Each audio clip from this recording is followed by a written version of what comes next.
Comment faire? Comment faire mes sœurs, mes frères, et mes chimères, pour rétablir enfin nos droits? Des milliers d'âmes ont péri croyant qu'ils opéraient pour le bien de l'humanité, mais ils étaient aveuglés par le pouvoir pervers, qui les obligeait à opérer les actes les plus odieux, au nom de Dieu sans cesse réinventés. Une récente découverte archéologique de la plus haute importance va bientôt dévoiler au monde entier notre existence. Aujourd'hui, les murs et les masques doivent tomber. Aujourd'hui, la vérité doit éclater au grand jour. L'O-R-D-R n'a plus à cacher ses origines plurimillénaires. O-R-D-R, Semper et Mater Patria. Dans la mythologie gréco-romaine, Cronos, aussi appelé Saturne, est le roi des 12 titans. Il épouse sa sœur Rhea. Suite à la prophétie de son père Ouranos l'émasculé, il engloutit ses 5 premiers enfants. Lorsqu'arrive le 6e, Rhea, sur le conseil de sa mère Gaïa, cache l'enfant en crête et le remplace par une pierre que Saturne engloutit directement. Ce 6e enfant porte le nom de Zeus, aussi appelé Jupiter. Le temps venu, Jupiter renverse son père comme dans la prophétie. Après avoir bu un émétique, Saturne vomit ses 5 premiers enfants y compris la pierre qu'il a abusée. Le récit officiel raconte que Jupiter aurait placé cette pierre à Delphes. Elle serait soi-disant devenue le nombril du monde, l'omphalos, l'ombilic originel. Nous pouvons assurer qu'il n'en est rien. Au moment où Saturne recrache la pierre, celle-ci se brise net en 7 parties. Chacune des 7 parties est alors dotée d'une âme, que d'autres appellent ange. Ces 7 parties sont en réalité les 7 djinns, que nous vénérons depuis notre fondation. Aujourd'hui, les autorités officielles parlent de nos djinns comme étant des bétiles, c'est-à-dire de simples météorites. C'est tout un pan de la mythologie qui n'est plus enseigné depuis que les traîtres d'Aristote et de Platon ont répudié nos fondements. Notre frère Démocrite fut ridiculisé par ces 2 fourbes alors qu'il prêchait la sainte vérité atomique, vérité sans laquelle le macrochamp gravitationnel, qui permet d'assembler les 7 djinns est impossible. L'alta-delta basal doit renaître pour que l'équilibre de notre monde puisse revenir au temps des débuts de l'Holocène. C'est à cette époque que notre communauté migra dans l'ensemble du bassin méditerranéen. Toutes les pseudo-religions connues à ce jour et autour du bassin méditerranéen se sont construites sur nos traditions. Mais tout ont perverti notre but ultime, à savoir la réunification de l'alta-delta. C'est par l'union des 2 dragons que cette réunification peut avoir lieu. C'est dans la balance de Saturne que les 2 dragons trouvent l'équilibre, retournant le tout en un dans le sablier du temps et ainsi permettre la fusion des 7 en un seul et unique. Un de ces 2 dragons ne cesse d'être chassé depuis et dans la nuit des temps. Certains l'appellent Apophis, d'autres Python, et d'autres encore Satan. Ce dragon est le dragon externe, celui de l'infini, le dragon Oméga. Il possède de nombreux pouvoirs magiques et il est le maître de nos chamans. Sa diabolisation est une hérésie. Il n'est en rien un ennemi pour notre terre-mère. Au contraire, il chasse les âmes perdues dans la lumière des jours de colère, pour les muter en chimères dans le cycle de l'Ouroboros. Les rituels de l'Ouroboros ont lieu dans de grandes plaines parsemées d'immenses pics s'élevant vers le ciel. Les obélisques égyptiens, les totems indiens, les colonnes, les menhirs sont des exemples d'éléments rituels significatifs, qui permettent aux dragons externes de s'enrouler vers les astres lors de l'Ouroboros. Il n'est d'ailleurs pas rare de voir ces éléments verticaux gravés d'une spirale symbolisant l'enroulement du dragon Oméga. L'autre dragon est plus fourbe, plus sournois, car il est en chacun de nous. C'est le Vermis, le dragon interne, le dragon Alpha, celui qui relie nos perceptions à nos pensées. On ne peut le dompter que par une opération particulière au niveau de la glande pinéale. La purification du dragon interne au niveau de cette glande ne peut être réalisée que grâce à une plume spécifique, une plume de Pandore. Hera, ou Junon, c'est-à-dire la femme de Jupiter, élève ses Pandores, car ces plumes augmentent fortune et clairvoyance nécessaires à la fécondité. Mais Junon élève aussi ses pans dans l'espoir de revoir un jour sa sœur cachée, celle dont on ne parle pas, celle qui fut recrachée en 7, celle qui un jour renaîtra, l'Alta Delta. Apprenant que son mari Jupiter avait eu une relation avec Latone, Junon envoie le dragon externe pour détruire la nouvelle maîtresse de son mari. Jupiter transforme alors Latone en louve afin que le dragon Oméga ne la retrouve pas, car ce dragon ne se laisse dompter que par des lopas. plus tard, un des enfants de Latone, Apollon, blesse le dragon Oméga afin de récupérer ce que les Grecs appellent la Pythie, oracle qui vit dans une grotte avec le dragon Oméga. Les récits antiques en mettent volontairement une chose importante, la Pythie est une lycanthrope, ce que la culture populaire d'aujourd'hui appelle vulgairement un loup-garou. Cette Pythie, c'est notre mère, sœur, et fille à tous et à toutes, celle que nous appelons Faustia, celle qui traverse les âges. Les nuits d'Otrivia, lorsqu'elle entre en communion avec le dragon Oméga, elle se transforme en loupa, afin de mieux connaître le secret des astres. C'est de cette symbiose chamanique, le Vector, aussi appelé Versacrum, que l'avenir des 4 sphères se détermine. C'est aussi cette seule Faustia qui est capable de maîtriser le dragon Oméga nécessaire à la réunification de l'Alta Delta. Une nuit de pleine lune, croyant qu'une louve s'est introduite dans sa demeure, Apollon laisse s'échapper Faustia, qui s'était transformée.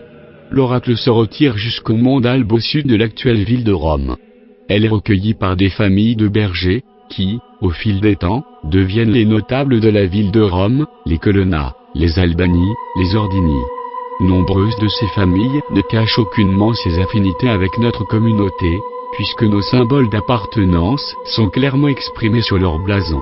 Et si nos symboles apparaissent aussi clairement, c'est parce que notre communauté est directement liée aux origines de Rome. Les auteurs anciens remontent ses origines à la destruction de Troie, à la fuite d'Énée, aux descendants d'Ascagne, fils d'Énée, Aura Albin, jusqu'à Numitor, grand-père de Romulus et Rémus.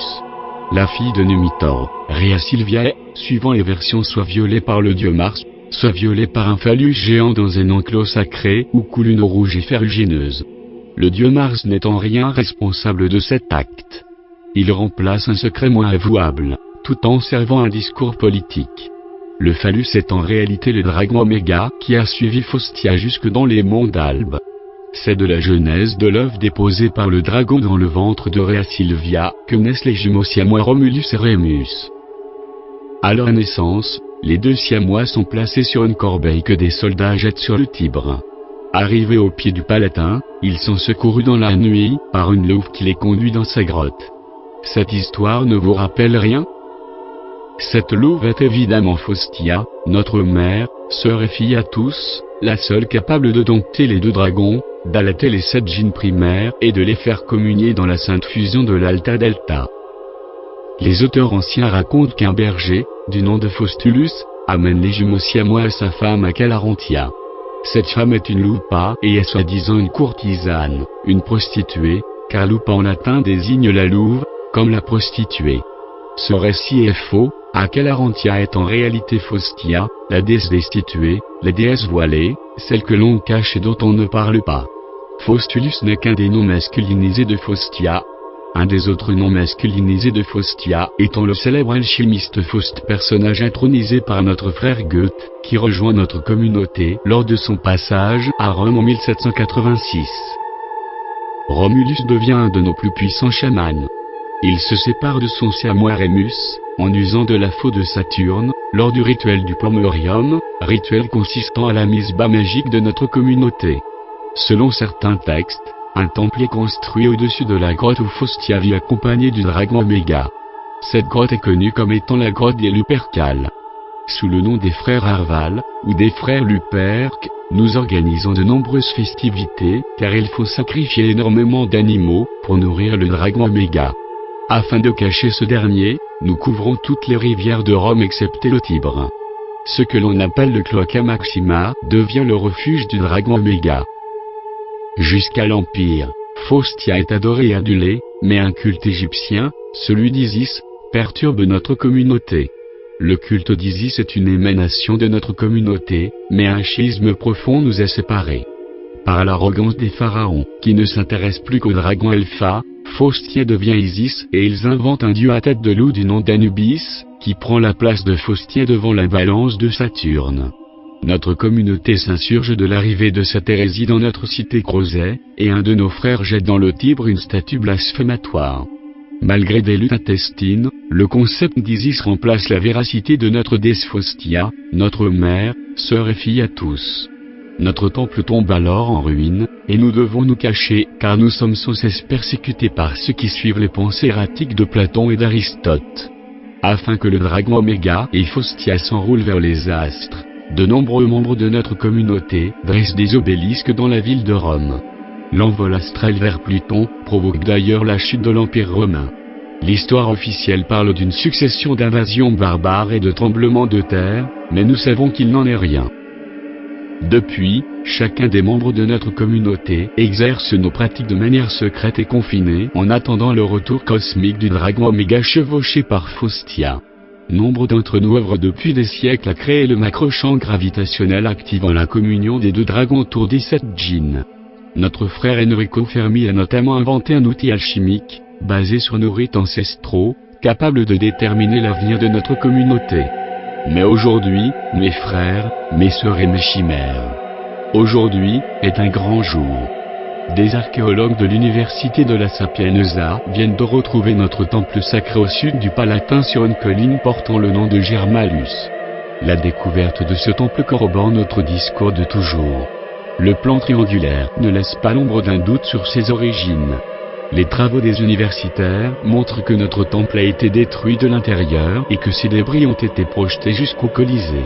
Seul le souffle du dragon Oméga est capable d'une telle puissance. La sphère de bronze longtemps attribuée au colosse de Constantin le Transfuge couronnait en réalité notre temple. Elle était le réservoir qui contenait le sang des animaux sacrifiés à notre déesse Faustia. Ce sang coulait sur différents lustres rituels puis se répandait sur la voûte de la grotte des Lupercales, dessinant ainsi les cartes célestes de notre destin. 3 de ces lustres gravitationnels permettant la création du macrochamp au-dessus du vortex de la grotte des Lupercales ont été retrouvés. Le centre de notre temple, le vortex, est semble-t-il intact. Notre quête va pouvoir reprendre, car nous n'avons toujours pas retrouvé les 7 djinns primaires dispersés au début de l'Holocène. Faustia et le dragon Oméga vont bientôt revenir de leur voyage astral vers la Grande Ourse. Notre communauté va enfin retrouver ses lettres de noblesse à la lumière des lunes. Longue vie à l'eau, R, D, R. Semper et Mater Patria.